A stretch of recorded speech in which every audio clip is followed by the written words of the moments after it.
Hello, hello. My name is Ali Mihan. I'm founder of Costa Women, the largest online women's community for women living in Spain or women heading this way. And today's Make It Happen episode is sponsored by Casa Seguros. Casa Seguros offer expat insurance for whatever products you need, whether it's car or health, during your life in Spain. And you can find them at casaexpatinsurance.com.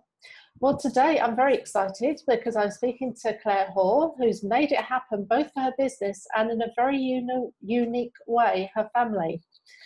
She's never been recorded before, so she's really breaking down the barriers as we speak. So hello, Clare. Hello, it's lovely to be here.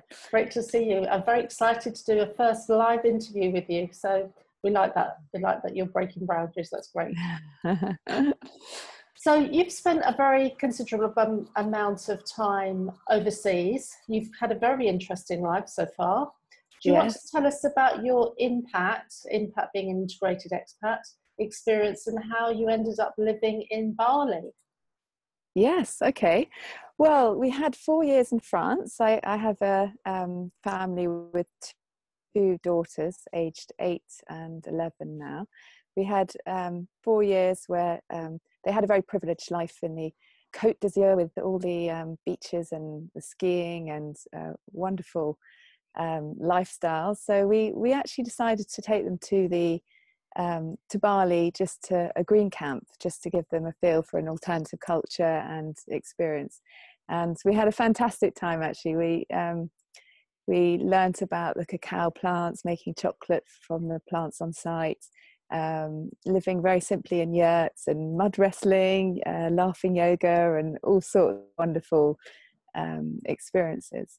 And then we decided, actually, after looking at the green school, which was next to the camp, that we'd go there for a year and really integrate into the Balinese community. And they are the most fascinating culture. They're very different to our culture. Success is very much measured on what you contribute to your community as opposed to what you have. And it was really one of the most amazing experiences, actually. And the Green School itself is a wonderful school. There's nothing like it, actually. It's a wall-less school, so it's very much about entrepreneurial learning, organic farming around the school, and applied learning, so that you're really learning as a student about purposeful living. So that was wonderful. And and I had a great time learning about ingredients and doing all sorts of workshops. So, well, the Green School sounds amazing, and I know lots of mums that would be super keen to take their children there. And I read that you can actually, they use TEDx for part of the learning. So tell us how that will work. TED. TED Talks. Yeah, TED Talks. So the concept is a mix of a Steiner school approach, but the concept at the end of the school learning is, rather than taking exams and a very stressful process where they're having to take several exams all at the same time, they really spend time looking inwards as to what makes them feel alive, and they do a TED Talk presentation as part of their end of school. Wow. So even as parents, it's phenomenal to watch these children grow in confidence. And my daughter, actually, who finished her primary year, had to do a quest project, and she did it on healing skincare products. So I helped her with that. And it was very much, the approach was how to help the community. So she raised money for the Marley Street mums, which is very much something that we do a lot with Wild Azur as well. Yeah, well, winding back a little bit, you mentioned their beauty products, and you've actually created some beauty natural products called Wild Azur. So tell us about your journey into creating products. Okay, well, the beauty products, I wouldn't really say, I never thought I'd be in the beauty industry. It's much more the wellness and health industry. For me, it was a very personal journey. I think I was quite sick, actually. I had 2 very young kids, a baby and a toddler, working huge hours in the corporate industry. And I eventually realized that I really had to start looking after my personal needs. I was not well, very fatigued and anxious and quite stressed. And so I started getting very into nutrition and became very obsessed after seeing the results of nutrition and what you eat. And then, of course, naturally, I started to make my own body balms and creams and looking at what you put on your body. It's learning that obviously 80% of what you put on your skin is actually absorbed direct into the bloodstream, and it's equally as important as what you nourish your body with. So that was something I became very obsessed and fascinated by. And I started making these creams, and then friends would ask, and I'd start making products, more and more products for friends and family. And of course, that led to people to more and more demand. And eventually I felt there was a demand there that really was something I felt passionate about and that I could make a go of. So Wild Azur was born. And one of your key oils that you use, because you use a lot of different essential oils, but one of the key essential oils you use is the super product frankincense. Yes. So tell us more about that product. I think it's my middle name. Frankincense is a wonderful, extremely healing, super antioxidant rich oil. And the reason I learnt about that is my husband was given a bottle from my sister-in-law. He had a lot of overexposure of the sun from South Africa and a few angry moles. So the product was actually left on the side for about 2 weeks, and eventually he started to put it on his skin. And after 2 weeks, the moles started to fade, and then after a couple of months, completely disappeared. So this was a very exciting finding. And then after giving it to my mother and a similar results appeared, I really felt this was quite an extraordinary product. So I've really got involved into researching the oil. It's highly important to have the medicinal grade. I know there's a lot of organic skincare brands out there that go for a high yield, but frankincense. But it's not got the same medicinal qualities. So so I think it has a lot of great effects for moles and age spots. It's very much to do with anti-aging. So yes, I've seen a lot of great results. Yeah. So apart from applying to your skin, what other ways can you use frankincense? So I personally use it every day. I put it directly on my cheekbones to give it a lift. You have to be a bit careful, obviously, to increase it slowly. It's a very powerful product. It's also, I forgot to mention, it's full of phytochemicals. So as far as using the product, you can put it in the bath, you can put it into a massage oil. Ideally, put it into your skin cream and your skin balms and have it on every day. I carry a little bottle in my handbag everywhere I go for a quick snort, just because it brings so much clarity and focus and calm. So I even steam it in the girls' bedroom at night to help them sleep. So it's got a very calming effect for children as well, and adults alike. Okay. I'm noticing that there's a lot of insurgence of healthy products in the last few years, and I think a lot of women have suffered or are suffering very similar stories to what you have suffered. But why do you think that we are now suddenly paying more attention to being healthy and what we're eating and what we're putting on our skin? I think there's absolutely been a huge increase in eco products and natural products, and sadly a lot of us are misinformed as to what is in these products, and we all need a bit more education on what you should be using on your products.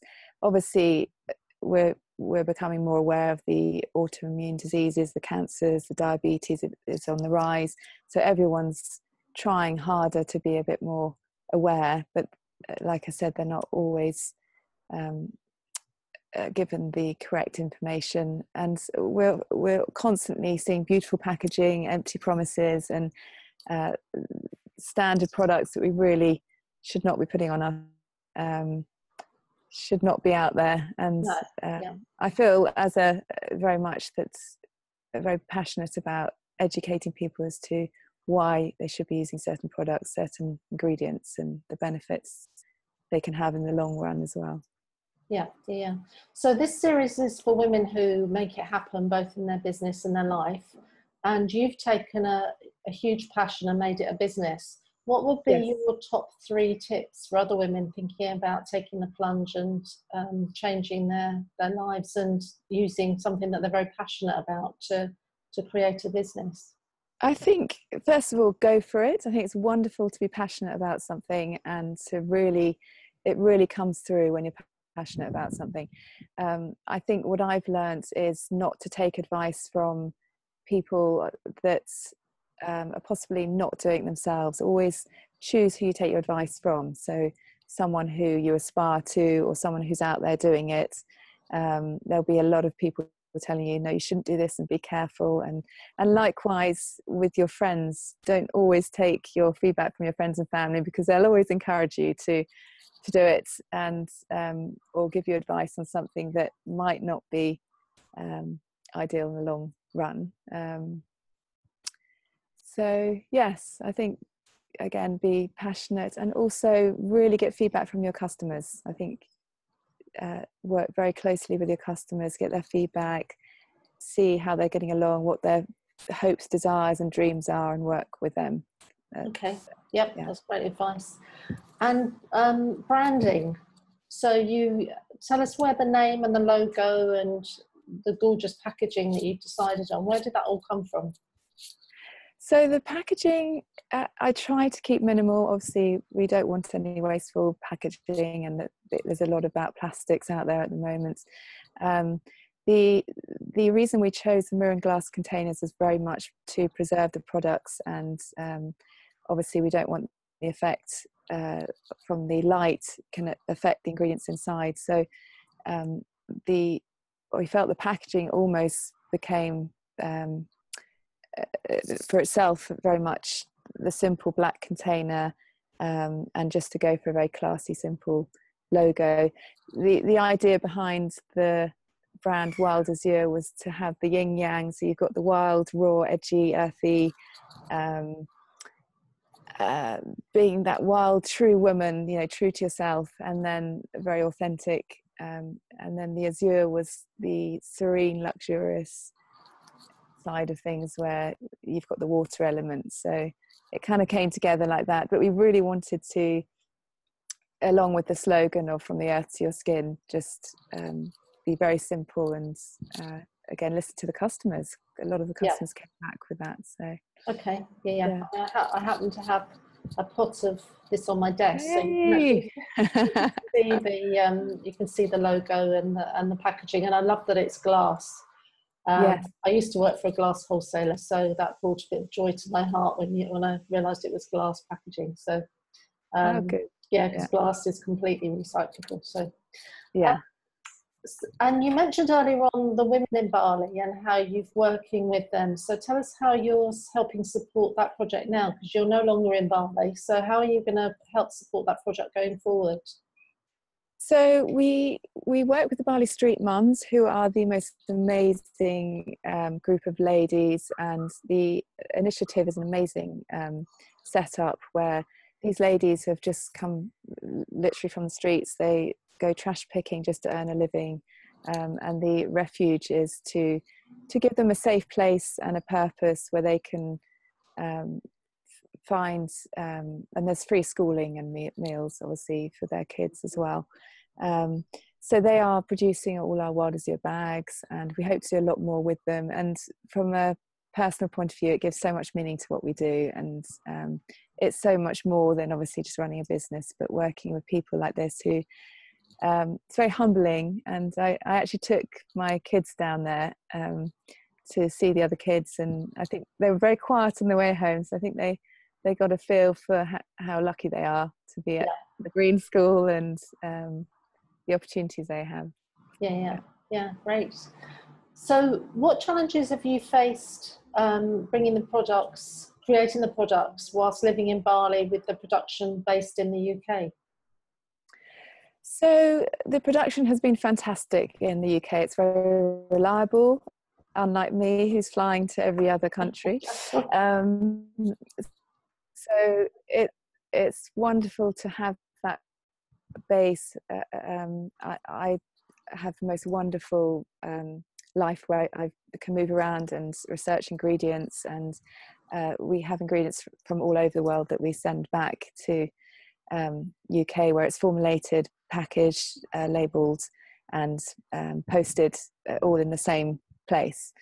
Obviously, the time zone has been an issue living in Bali, and sending things out of Bali can take a long time. So I'm quite looking forward to being a bit more hands-on in UK, and obviously exploring as and when we need to, as far as the ingredients. So the ingredients are actually quite well travelled as well, though, aren't they? Where do they come from? The different places?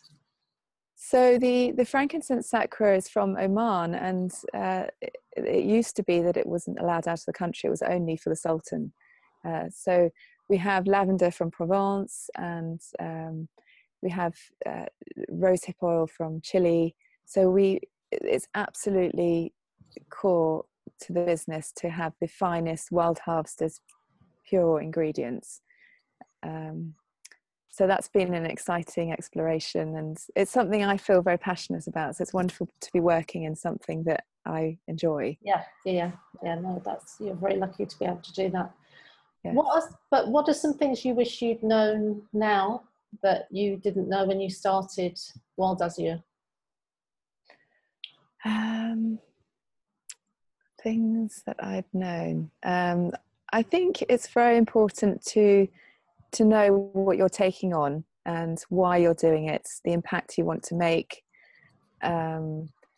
Obviously, having a family, it's a lot to juggle, and starting a business it's a lot of work, a lot of highs and lows, and things always take a lot longer than you expect. So I think definitely just to know that you're not going to get a pat on the back for at least a couple of years, and you've just got to just keep going, and then suddenly things start to change, and working with your customers closely really makes you feel great. And it's lovely to get an email or a call just to say how much they love and the changes it's made to their lives, the transformation, especially with the frankincense oil. We've seen some incredible results. So And I'm sure your customers want to know what's happening next with Wild Azur. What other goodies are you bringing out? Okay, we're working on various products actually. We're talking to local or beekeepers in New Zealand. We're very excited about the Manuka products in New Zealand. We're looking into face masks and body balms. So we're being very careful about, it takes a long time to research the ingredients and the combinations. So we're looking forward to slowly bringing out some products and some sample-sized products as well. We're very excited about working with the Marley Street mums as well, and producing more projects with them. It's very much not just about the skincare, but about the sustainability, empowering women, obviously the Marley Street mums, but also empowering women to be their true selves, and inspiring them to live within that lifestyle. Yeah, great. And you've got a bit of an exciting offer for Costa Women members. We have. Well, we're very keen to get the products out there, and obviously it's wonderful to have this opportunity and to meet you, Ellie, and we'd love to propose an offer of 40% off, which is a huge crushing offer, as we call it, and this will be running over the next few weeks. So I'd love to speak more specifically about the products and the benefits they have, and why they are the purest ingredients that you should be putting on your skin. So we will be running over the next week an opt-in offer to join the launch, and then 40% off all the products. So I hope people will go for it. Yeah. That sounds very exciting. So we'll be sharing more information about that special offer. It includes a free ebook, which I've seen, which is great. It's full of information, so that'll be included as well. And thank you, Claire, Really enjoyed your chat and look forward to seeing you again soon. Absolute pleasure. Thank you, Ellie. Okay. Okay. Bye. Bye.